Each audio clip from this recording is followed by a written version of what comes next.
Hello and welcome back to the Football Heritage podcast. I'm your host, Rory Bryce, and today I'm joined by my close friend, Christian Thuesen. Christian, thank you so much for coming on the show. It's an absolute pleasure to have you on finally.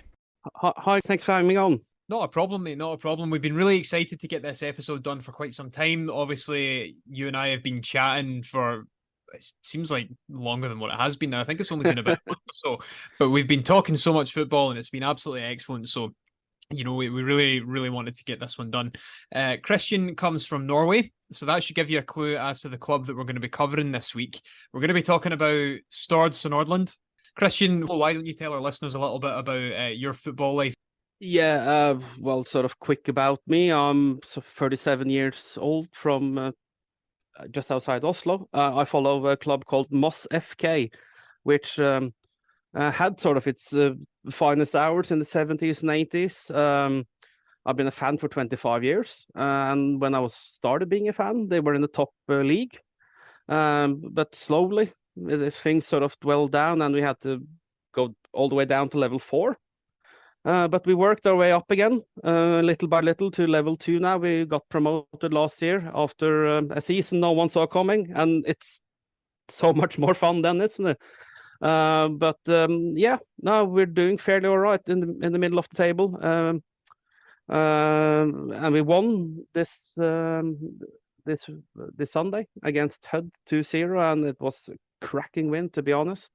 Not the best day, but point is a point. So we're now on 34 points, and well, it's dangerous to say we won't get relegated, but we aren't far away now. You don't want to tempt fate, but no, it sounds like a game. And, well, the club that we're going to be talking about today are an interesting one because they were quite publicly and openly called the club with no soul by their board of directors due to their lack of fans. The name is Stord Sunnhordland FK, and they were founded in 2002 during a period of time when a lot of money was coming into the game in Norway. Isn't that right, Christian? Should mention as well, this club were formed kind of as a merger. It's a bit of a strange one, as we'll come on to talk about. But as I said, a lot of money coming into the Norwegian game at this time. Yeah, it is. It was after TV2 started offering possible to stream / to buy, so we could see the games, and it was like but it was a time when you didn't want to miss your train, if you understand sort of what I mean. My club as well took way water over their head, and actually have still debts from this time. Still, but it was basically, a lot of clubs that really broke their necks on this. It was so many clubs around that sort of had the idea, like, if you just join forces, ... the sky's the limit. And Stord was one of them clubs, but you have to sort of see a bit also where you are, because Stord is roughly between Bergen and Stavanger. Haugesund is more near, but I think we're talking somewhere between 15 to 20,000 inhabitants. This isn't really a place for top football, like how the series was then, possibly a stint up on level 2. Yeah, I mean, as you mentioned, everyone was looking to merge together at this point, and that's kind of how Stord Sunnhordland came into being. They were born from a merger between Stord IL and Mostar IL, hope I'm pronouncing that correctly, and it was spearheaded by Terje Simonsen and a professional footballer, or a former professional footballer, I should say, called Kjetil Løvik. And he was the big name there, because I remember it was a big thing that, he didn't want to sign a new contract because he was playing, I believe it was for Lyn in the top level at the time. And he also played for Brann and in Grasshoppers in Switzerland. So he was a decent player. But he sort of wanted to go home and see if he could build a project. And I believe he put some money into it himself. That's interesting. I mean, it kind of seemed, though, that no one really bought into this from the off. I mean, would that be fair to say? That's how it kind of came across to me anyway. The thing is, back then, if you had a bit of money and a few decent players, you could bounce up a level. Today, it's a bit harder after they changed the system. But back then, it's definitely possible. But the thing is, which I could say from like my hometown as well, we have a neighbor club from 10 minutes down the road. Yeah, we're neighbor. We could join forces and be much, much better. But let's be honest, we hate each other. And if it's one game no one wants to lose during the seasons or during the cups, it's that one. Yeah, exactly. I mean, it's a common theme with a lot of the topics that we cover. Those mergers, and we more often than not, we're discussing how they didn't work as opposed to how they have worked. But that's a completely different subject altogether, and there's a lot of heritage implications for both of those. But the first big red flag for me as to how Stord Sunnhordland would cope was that basically their manager resigned in pre-season, right? Always a good sign. And he was immediately succeeded by his assistant. And I don't think there were big names, to be fair, but I think, to be honest, that sort of is the problem with, if you see where this is on the map, you would have to use an awful lot of money to get names. It is, because but I remember Kjetil Løvik signing for the club, because that was in the national papers. And when we started talking about this episode, I started to check a bit out, and I also went searching a bit on the National Library, and it was very little about the club at all. And it's sort of a sign, isn't it, that this maybe wasn't a really good idea. No, absolutely not. Well, they hired a new manager and they tried to stabilise, but then one of their coaches resigned. So, when I was kind of looking at this point, I was thinking to myself, like, do these guys know something that others don't? If they maybe saw the writing on the wall, or if it was something that was a bit more innocent and they were just looking to pursue other jobs because effectively a new project had started again. But I mean, surely there's more going on here than meets the eye. I mean, a manager resigning in pre-season for a start is bad, And not to be honest, no. Kjetil Løvik, who was the famous of them, he was quite a nice guy. A bit more a gentleman on the field, to be honest, than sort of a badass of somehow. Well, after this happened, 3 more people resigned from their positions within the club, so obviously something was badly going wrong, or at least they thought was badly wrong. But the club stumbled on. The results on the pitch were okay, but the owner had to register himself as a player, so that's a bit of an oddity in itself. I'm assuming Stord, or the region that they're based in, is pretty remote then, and it might have been quite difficult for them to attract players. On top of that, these other issues that they don't really have a fan base, they don't really have any form of backing, or they're not really a club with a soul, as we'll come on to find out why that term took place. But they've not really marketed themselves as that. Do you get what I'm trying to say? So was it difficult for them to attract players? To be honest, it's a small place, famous for a bit industry, to be honest, and it's not that a place that you get, well, say of the large cities, you get an awful lot of free of guys that gonna go to college or uni to study, and sort of it drips down on the clubs around. Not in Stord. This is you're there for a reason, and that's probably more to work and live your life.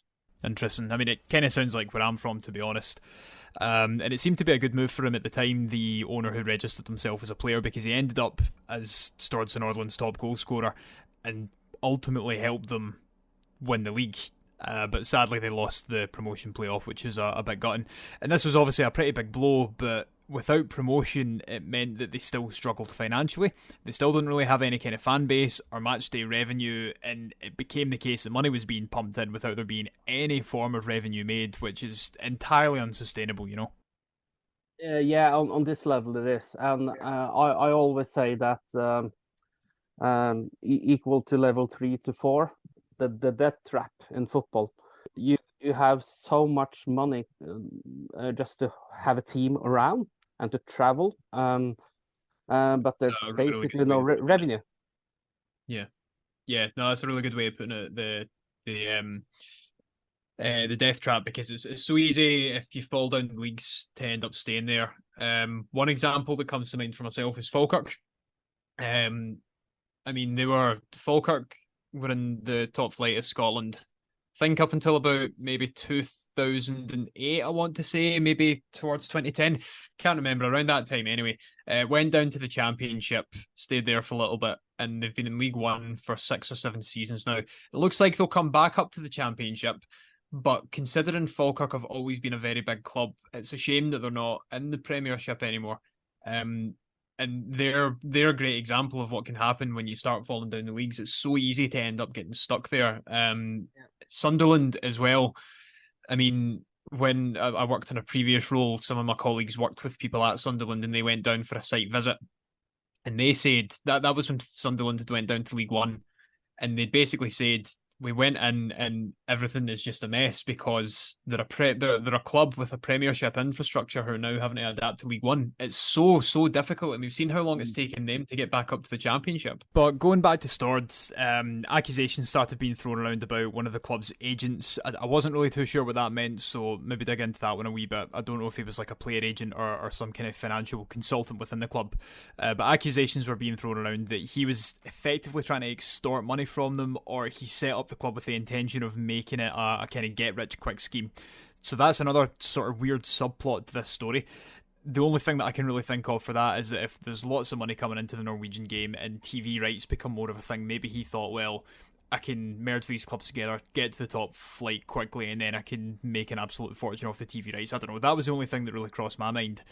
But yeah, so that's another weird sort of narrative that's going around this story as well. They did eventually get their promotion, but then sacked their manager and replaced him with Vega Hansen, I think, who is actually doing pretty well for himself now. I think it was Vega Hansen anyway, that was his name. Yes, Vegard Hansen is actually quite a famous coach today. I think that was his first coach role, but combined as a player, I believe. Correct me if I'm wrong. But today he coaches Kongsvinger in level 2, which my team play against, and we've got a game against in a few weeks' time. And he's a bit of a character. He went to coach Mjøndalen for about almost 20 years. And he was the guy who took them up from amateur leagues up to the top level. Mjøndalen is back on level 2, we met them twice this year and won both. And they are actually in danger of being relegated down to level 3. Okay, well, that would actually be a bit of a shame, wouldn't it? But going back to Stord, at the start of the 2005 season, Simonsen, one of the guys who set the club up, he'd basically, when he founded the club, set out this kind of 5-year plan that was really ambitious. And he kind of reshaped that when they got promoted. So he released another plan which laid out his intentions of getting promoted to the Norwegian top flight by 2007. And the impression that I get from all of this is that a lot of it was just talk. You know, he either didn't know what he was talking about, he was far too ambitious and didn't really understand how football clubs work, or he was just promising things that he had absolutely zero chance or even zero intention of actually delivering. Yeah, and I'm just shaking my head because you won't get a team up from there unless you're Roman Abramovich and you know, you're on that level. You won't get a team up from there. And what's important also to sort of understand is that level this team started at. It's between local to regional football. And when you get into the regional leagues, a lot of people fall off a bit. They rather want to go and see play against neighbor and things like that. And especially outside on the countryside like that, you don't want to go and see a random backyard team from Oslo. Yeah, I mean, it was certainly ambitious, that's for sure. And off the field, things were unravelling, you know, massively at this point. And I mean, to be fair, I don't think I'm wrong in saying that things were ever ravelled, to be honest, if that's even a word. But, you know, players and backroom staff weren't getting paid, so Hansen left, as did his successor after him. So it's clear that things are going very, very wrong at this point, and these investors aren't paying people, basically, is what's happening. And I mean, obviously, I was going to say, to be fair, that it's not fair that they weren't paying people, but, you know, if they're throwing all this money at the club, and they're not seeing any of it back because they don't have a fan base and they're not really getting any revenue, then you know, they're going to stop paying people to protect their own investment. I'm not justifying it or saying it's understandable, but that's just the reality of what's happening. It's still a shocking thing to do. Basically, to protect your money, you're just going to stop paying people, but keep this, failing project afloat, so it's absolutely crazy. So, these guys aren't paying anyone, and lo and behold, Simonson's company eventually ceased all financial commitment to the club, so they were pretty much doomed from that point onward. I mentioned they didn't really have any revenue, but a lot of money came into Norwegian football at this time, and I kind of mentioned it earlier on, but I assumed that was through TV rights, for instance, or did they kind of stop by this point in time in Stord's existence? It's never really actually stopped, but it slowed down. But it hasn't dripped as much down as I think a lot of clubs would want to. My club was on level 3 last year also. It's not a sexy place to be if you're trying to climb up and you don't have a lot of money. Let's be honest. No. Well, things eventually got worse for Stord, unsurprisingly. They hired one person to be the manager of the club, the general manager of the club, in a kind of operational sense, and also the marketing director. So, I mean, he's spreading himself pretty thin, all things considered. And then in 2006, all non-playing staff were sacked, so he technically ended up losing 2 jobs, but managed to keep his job as manager.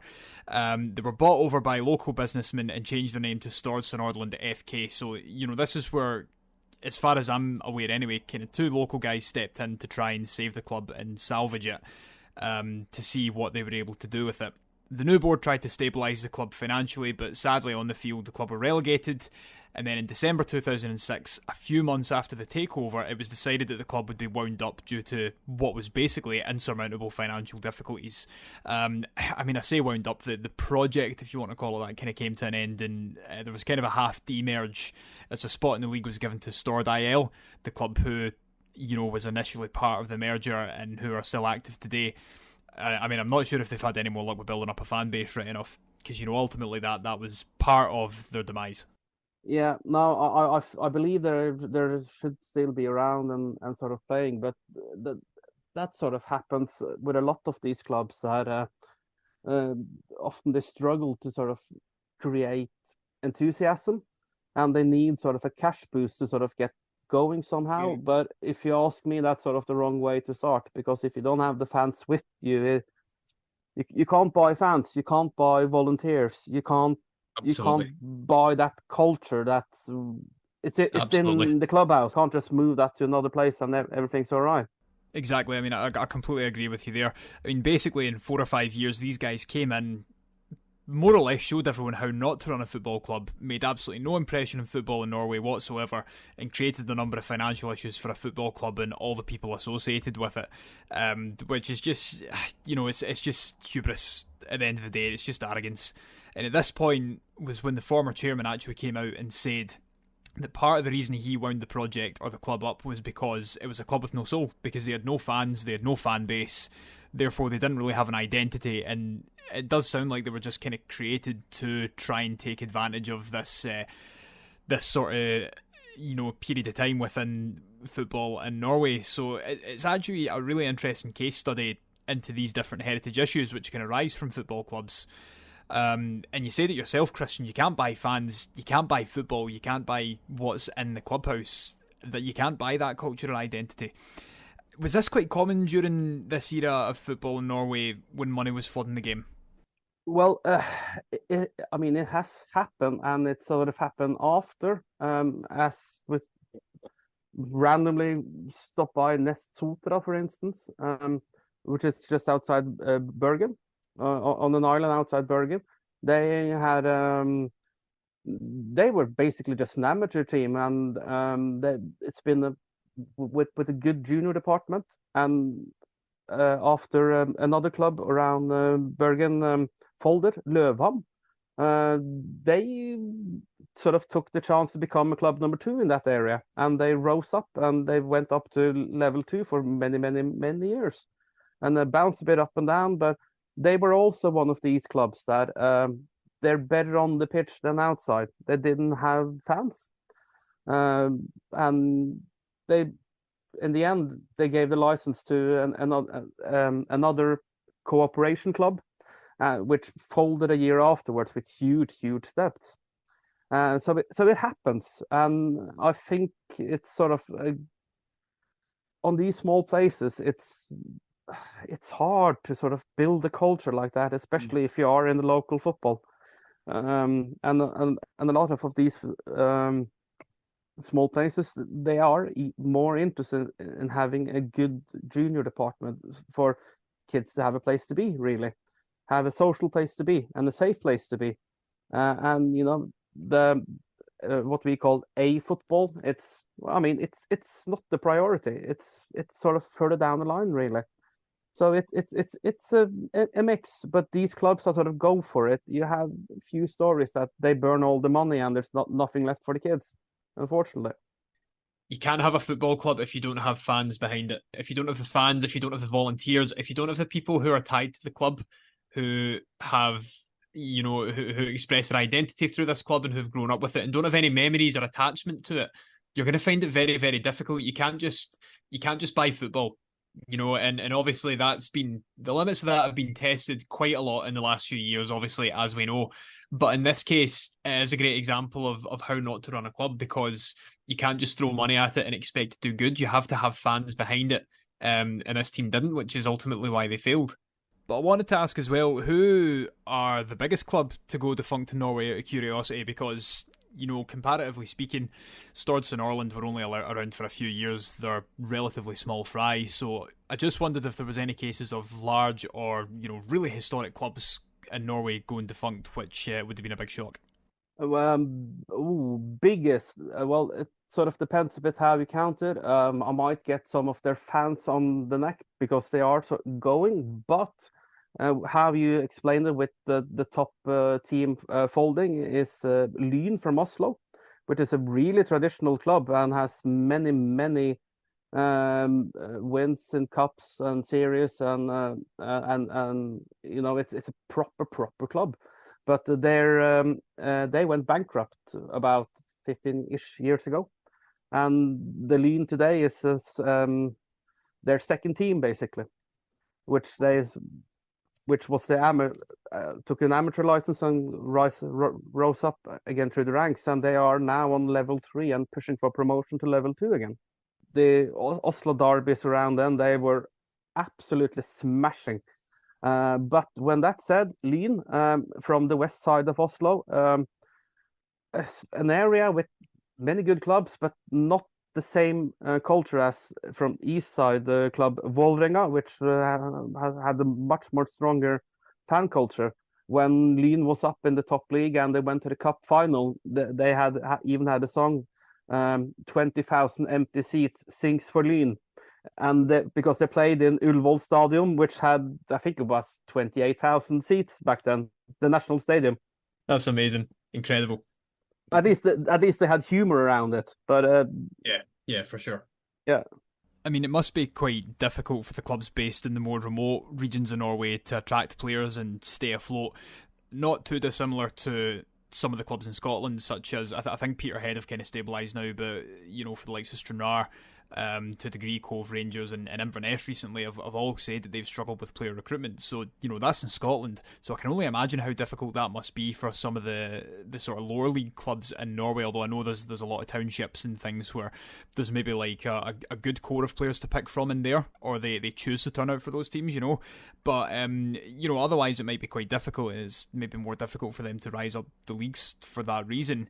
I mean, actually, just on that note, are the lower leagues in Norway, are those regionalised or is it countrywide? A bit both, because the thing is, on paper, from level 4, you should have a regional league, but the system doesn't add up. So you are basically, depending a bit on where you are, you get a few long trips. But you can imagine then, which sort of happened with my club at one time, being based not far from Oslo. And I think we had, was it 8 or 10 clubs from Trondheim to North Norway. Let's just say a lot of hours traveling. Yeah, I can imagine it would be. But, I mean, it must be so difficult for those clubs to attract players and pay their dues and actually try and break through into the top flight. I mean, apart from a couple that come to mind, I mean, one in particular who's actually a good example of a merger as well, but, one club in particular who they've had a lot of money thrown at them, team that everyone's had their eyes on in Norway for the last few years now has been Bodø Glimt. Huge amounts of money being thrown into them. And traditionally, I would say And again, this is just from my experience because for a period of time, I think we played them every single year in the Champions League. But traditionally, I would say that Rosenborg were one of, if not the biggest team in Norway. And now they're they are going through a really, really difficult time. But it's the biggest. I mean, because the one was it 10 or was it 11 back-to-back championships. I mean, hats off by all me. But it was a very charming period to be a football fan. I must say. But traditionally, Rosenborg, yes, you also have Vålerenga from Oslo, which is a bit of a yo-yo team, but they have a strong history and a culture, and they're one of these clubs that just sort of every now and then bounce back up and do good for a few years. I mean, the story of Stord Sunnhordland is obviously really, really interesting, and it brings to mind quite a lot of themes regarding fans and identity, and you know the actual kind of intangible elements that you need to be able to make a football team successful. But when we've been talking over the last month, Christian, you mentioned a couple other clubs to me as well that had some really interesting stories, and you've been doing quite a bit of reading on them as well. So why don't you tell us about those teams? Why don't you tell us a couple of Well, other I got one team I would like to talk a bit about. That's a football club that was called FK Tønsberg. Okay. Tønsberg is decent town on the west side of where the Oslofjord opens. It's the neighbor town of Sandefjord, which if you watch sort of the top league, you will probably see that name on there because they're in the top league. This was another one of these merger clubs, which in 2001 had the brilliant idea to now we're going to create a proper club because in Tønsberg, there's a team called Eik Tønsberg, which had been around for a while, and they were decent. They had some old trophies and had good players. Most famous that was stopped by there was Erik Thorstvedt, which was a Tottenham legend in the 90s.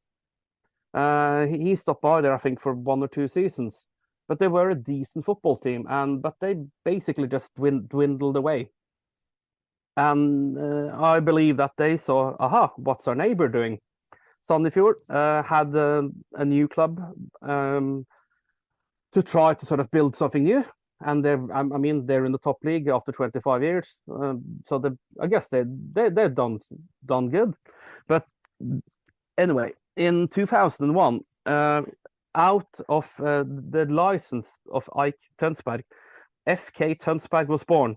And what happens then is they take the license of the old team, and the old team basically takes the license of the second team. So they continue as an amateur team down further down the system. And this was 20 clubs in that town that wrote the deal. We are going for this. Let's go. We are really going for it. So in 2001, they start this club a bit back and forwards, but they managed to get a bit of a cash injection also. One of Norway's largest grocery chains has their office there, so they put a bit money into this, and they are going for it. But it takes a bit time to because they start out on level 3. And it's not that easy to sort of come up. It was easier before. That's said, but it takes time for them. But they manage finally to get up to what's called first division, but level 2, where they meet my Moss for the first time after a few years, and they aren't good at all. This is a club that was very vocal in the media.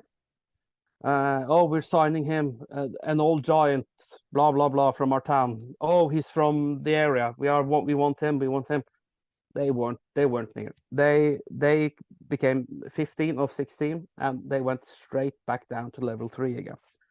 And I remember them also.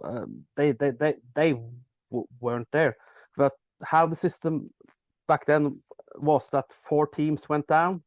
And it was 4 departments in the level under, so it was fairly easy if you had a good team to go up. But anyway, when you read about FK Tønsberg, how many odd people they signed, they loan, and it's obvious they pushed money into it. They even managed to build a new stadium. And this is also a thing with some of these clubs. They build a new stadium, but it's completely soulless. Outside it looks like a shopping center, to be honest, and it just has a stand on the other side on the pitch. I've been there a few times.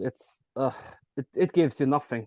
But it's called a grass field, but it's artificial grass. But if you look on the story, it's not the charming one. Yeah, all right, they beat their neighbor, they signed some players, but it's obviously that they don't have money for this. And it's clear. So time sort of flies by. They're struggling on level level 3, but they manage to just sort of dwindle small by bit, because they're famous for being an almost club. We're gonna go up this year, become number 2. We're gonna do it next year, become number 3. Oh no, next year. But people don't really believe this in the end, and that's sort of the thing with this. And reading up on this, it's so many names. They just throw names in, and it's nothing. And there's even like people just give up in the end. You could just see it here, and it's not very charming. And they didn't really have any fans neither, but they're starting basically to become an amateur club. And I want to take out one season that sort of illustrates how bad they actually was, because when they were up in 2005, they played against a team called Strømsgodset from Drammen. Later, they went on to become Norwegian champions, coached by Ronny Deila, which later become Celtic coach. Yeah, Ronny Deila. Yeah, a man that, looking back on it now with a bit of hindsight, was not supported by the Celtic board whatsoever, and a lot of managers can say the exact same.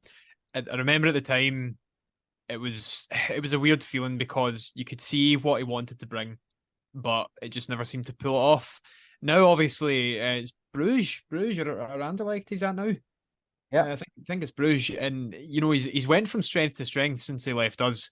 I personally wouldn't say no to him coming back if he was given a bit more backing. Not just as a football manager though. He's a fantastic character. He's a really, really nice man by all accounts. He is. I've had beers with him one time. Oh man, that's so cool. In 2015, FK Tønsberg, they are in the same level as Strømsgodset's 3rd team, and that sort of says how far down this club has dwindled. And in the same level, Eik Tønsberg is the mothership, has worked its way up, and they've gone their way down. Around this time, it's quite obvious that this is not we aren't going anywhere. We are only, what are we going to do with this? So FK Tønsberg, they are trying to give their license away to, hold your horses, Tønsberg FK. It's another club, basically, but it's easy to fall off here. So, which I completely understand if people do. But anyway, time flies by, and after COVID hits, they get the idea that we're going to merge with Eik Tønsberg again. So they will go into the mothership of many years, with first throwing money to something that really doesn't work. And now they're gone into Eik Tønsberg under the name Eik Tønsberg 871. 871 is the year that the town was constituted. It's the oldest town in Norway. But they're doing good this year. They're actually up for promotion now. They were up for promotion 2 years ago also, and they lost it in the last round actually to the neighbor club Ørn-Horten, but then they were coached by a former Manchester United player Ronny Johnson. So that's the uncharming story of FK Tønsberg.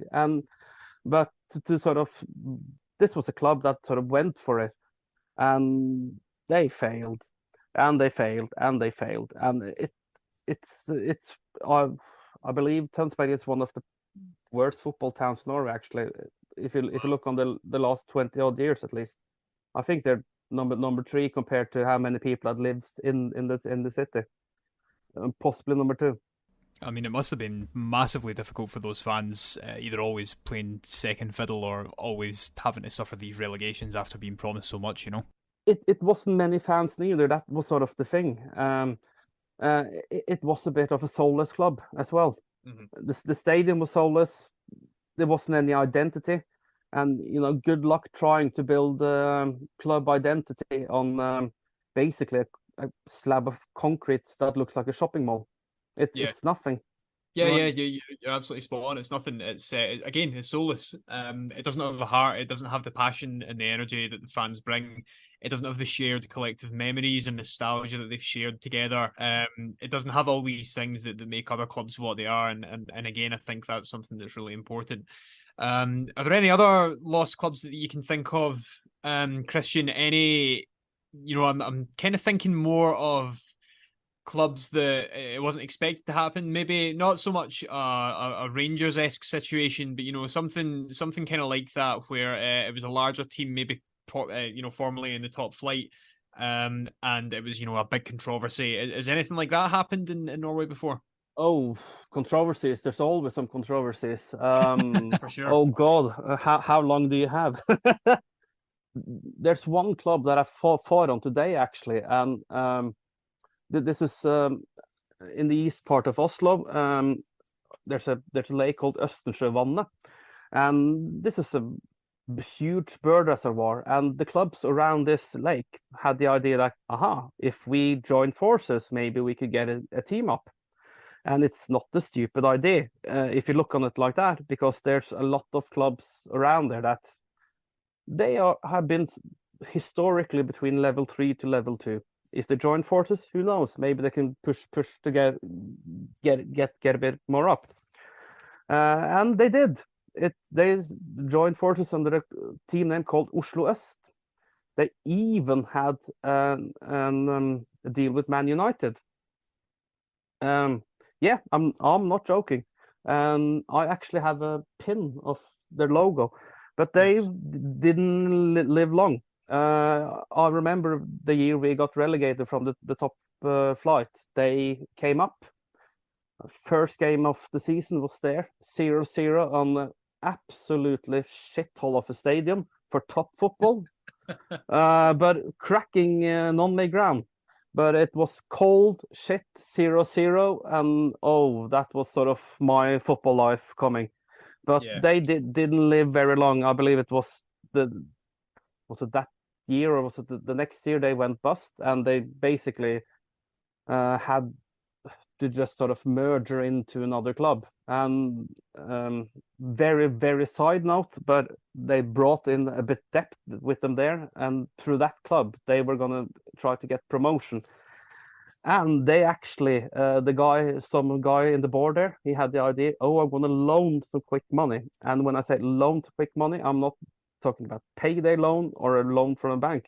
No, this is a loan, cash in a car from a torpedo. And it ended up in court. Wow. Let's just say. And this club later just sort of dwindled under the new name also, and it's a sort of a non-league club. And the banks threatened to take their football hall, indoor hall, but they're sort of clinging on. But it was quite the shit show they had going on there for a few years. It sounds like it. That sounds like an absolute mess. So now you got a few of these every now and then, but I mean, Oslo Øst was quite a special one. Just to bring it more into the modern day, if you like, what's the deal with Fredrikstad? I mean, obviously they're a very historic club, one of the most successful in Norway, but they've been relegated recently, haven't they? Fredrikstad's thing, they were very good historical, and they had a brief stint in the 80s, and they sort of were down there, struggling between sort of level 3 to level 2 in the 90s. But then from level 3, they had a rich guy called Terje Høgli, who had the idea that we're going up.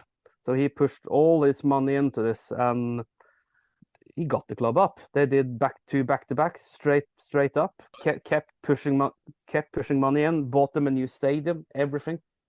But here again, we're talking a bit about the culture in the walls. It backfires a bit. They went down. They went up again. They went down.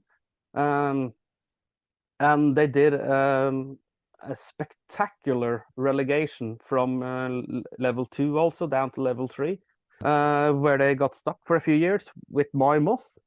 We are rivals, and to be honest, I think I speak kindly of them. I could use strong language here, but I'm trying to be a professional.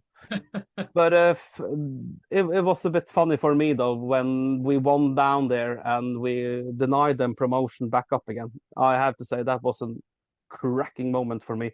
But no, they went up, which they should, because this is a club that's been pushed a lot of money in, and I mean that much money that you shouldn't be on level 3, you know. So of course they need to get up to level 2, and they did a very good signing this year before the season with the trainer from the Faroe Islands, which is the guy who got Klaksvik up and going into to be a decent team.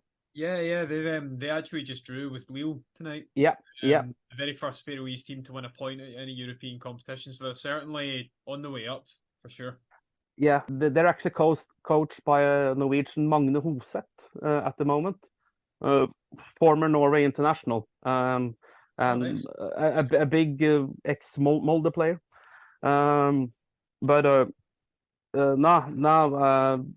Very, very smart coach, and with money on top, they signed some cracking players. Of course, they're going up, and to be honest, with the resources they put in the last 20 years, I think it's amazing that they even had to go down to level 3, to be honest. Yeah, I mean, I only asked about Fredrikstad because at the time of the recording, as I kind of said earlier on, they're the second most successful team in Norway, and sadly, kind of part of a trend where the older and more successful and historic clubs have now fallen in really difficult times and ended up, either in the second tier, the third tier, fourth tier. Some of them have even fallen out of existence, sadly, which is a real shame, you know. To be honest, they got a big stadium. They are a big town. They aren't doing that much to where they are now. It's surprisingly, if you ask me, the stadium should be packed every game, but it isn't. I'm probably going to be yelled at to say it as a rival fans, but they are quite a picky crowd. No, but they are. I mean, even in the start of this season where they were leading, but they didn't score enough goals. People weren't happy. Yeah, I mean, football fans are fickle, aren't they? No, I was just curious because, they're such a historic club. But I guess a lot of, obviously a lot of the people who experienced those very early successes, this was back in like the 1930s, 40s and 20s. None of those fans will be around now, surely. And I guess a lot of the more historic support probably won't be talking about that, or it eventually comes a time when, even though you are still the second most successful club, you still sort of fall out of relevance because you've not picked anything up and you're just kind of on this slow slide down the divisions, so it can be a bit of a difficult one. So yeah, I mean, let's move on to your club now, Christian, Moss FK. I know you've been wanting to talk about them all episode. They're the club that you support. As you kind of touched on earlier, your greatest success was in the 80s. That's when Moss FK won the title. And the club is on a really, really good upwards trajectory right now. Do you see them back in the top flight anytime soon? Want to say yes, but the sober fan in me says it's quite a long way in there because we are a poor club. Let's just call it as it is. I mean, you talk about like Fredrikstad. They are a club that basically has investors. They have money being pushed into them. Right. We struggle to pay the bills. We play on the community stadium with running tracks around, which we've done our entire life. Small stands. I think we can maximum get in 2,000-ish. But the thing is with my club is, like you said, we won the league in the 80s. We also have a cup and a lost cup. We were sort of between top flight, second flight level through the 90s up to the year 2000. But when also Fredrikstad went up, we basically went down because they had more money. They took a lot of our players. And that's sort of that's the nature of football when you have money, isn't it? Sadly. No, I know, but I mean, you guys played some massive games in Europe. Magdeburg from what would have been East Germany at that point, Bayern Munich, and then Real Madrid, of course. So some, massive glamour ties there that you played. We celebrate this day. That's why I'm having a beer with you guys now. Oh, nice. Thank you so much for sharing that with us, man. That's really cool. I mean, Norway and Norwegian football is always fascinated me, and I think it's one of those things. It's the players that have come through. It's the players who are on the big stage, and the ones that you always see. But generally as well, Norway and Scandinavia, as in general, I suppose, has always appealed to me in different ways. The fans always seem really passionate about the football. Norway is such a chilled country. I've only visited once. I went to Olden and Ålesund, and it was just lovely. Really, really, really great country. But the football as well is quite underrated now. There's been quite a few Norwegian players that have played for Celtic. Let me just pull my list back up again. Story from the Real Madrid game, because I wrote the case on one of our players that played one of that game, and he told me in the lounge after the game, the Real Madrid president came around with a silver ashtray as a present for all the Moss players. So they had to take a fag before they left the stadium. I think just to go back to the players, I think my favourite Norwegian Celtic player from the last wee while has been Christopher Ayer. Incredible player. Guy. Yeah. So I think Ronnie Dyla sign? I think Ronnie Dyla was the one who kind of made his signing happen, but he came in under Brendan Rodgers, I want to say. He was loaned out to Kilmarnock for a season, and then when he came back, he just hit the ground running. It was absolutely insane. Again, really nice guy. Ended up going down to Brentford, where he still is. He's had his issues with injury, but he's just an absolutely fantastic player. Really, really passionate. Mohamed El Younousi also played in the same team as him. We had him on loan from Southampton. Another cracking player. A bit hot and cold sometimes. My friend Ross didn't really rate him that highly. I thought he was brilliant. I really, really enjoyed him. We had Leo Hjelde as well, who never got to play for the first team, unfortunately. He was a youth prospect. I think he went to Leeds United. He's currently on loan, I think, at Rotherham. And then on the other side of things, we had like Stefan Johansson, who never really got going here. Harold Bratback, who's a bit of a joke figure. But he's a Norwegian legend. He is a Norwegian legend, absolutely. He was the all-over top scorer in Norwegian top flight for quite many years, and he had this goal record. And if you fly Norwegian air, you might actually be flown by him. I've been there a few times actually. He's a pilot there. That's really cool, amazing. You also had Jo Inge Berget. I think we had him on loan from Cardiff, but he only played a handful of games or so. There was Vidar Riseth as well, 1998 to 2000. Played in that kind of transition. Proper character. Is he a bit of proper character? I mean, it was just. It wasn't before my time, but I would have only been around 2 years old, 2 to 4 years old when he was playing for Celtic, so I don't remember him. Whatever, but a player that I really like is a cult hero here, and I think. I want to say that he's actually now Dyla's assistant manager, or he was over at New York City FC when he was managing them. Thomas Ronje. Oh yeah, him. Yeah. I forgot about him. He never really pulled up any trees, but he's become a bit of a cult hero just because he was always a solid option. He always carried himself really well, really fantastic. Don't think there's really been any other Norwegian players, of course, as we discussed Odin Holm. I'm not saying I think Ståle Stensås has been by ex-Rosenborg, just from the back of my head, but it wasn't a long time, I think. Yeah, I mean, we did want to sign Birger Meling from Rosenborg. There was a big sort of fan-led campaign on Twitter to sign Birger Meling because when we were in the... You guys in the Rosenborg. yeah, because that, but also when we were in the Europa League, I think we were playing Salzburg at home and we were getting beat 2-0, I think. and we got a penalty in the last minute, and we were heading out of Europe completely. We were sitting in fourth at that point, and then Berger Melling scored an equaliser for Rosenborg against Leipzig in Trondheim. And that meant that Celtic then would drop down into the Europa League instead of being eliminated completely. So Berger Melling has quite a big, I say a big following. He's a bit of a hero over here as well for different reasons. But there's always been quite a kind of subtle but nice connection between Celtic and Norway, and Scotland and Norway as well. There's been a few other players. So Florian Flo obviously was absolutely incredible. Rangers signed him for £12 million, which in 2000... a lot of money.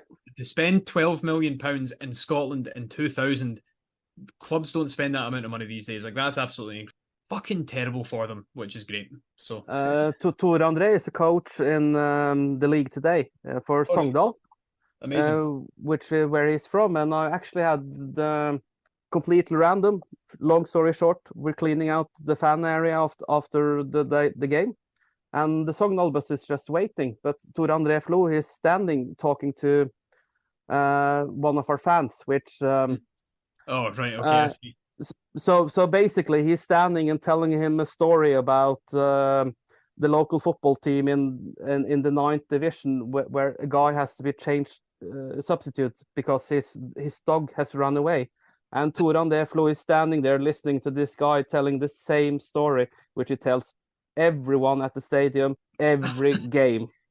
And he's smiling and he's chatting to him and being the nicest guy in the world while the team bus is waiting. The things that I like about countries like Norway, Sweden as well, one of my Swedish friends tells me this, and Scotland and Ireland as well, is that you've obviously got your big teams, and within those teams there's always going to be big stars, but we play in football nations that are small enough that you can bump into players, particular provincial teams, you can bump into managers, and they have really good relationships with the fans. You know, there's a team in Scotland that actually, funnily enough, they have a stand called the Norway stand. I don't know. Do you know the team that I'm talking about, Christian?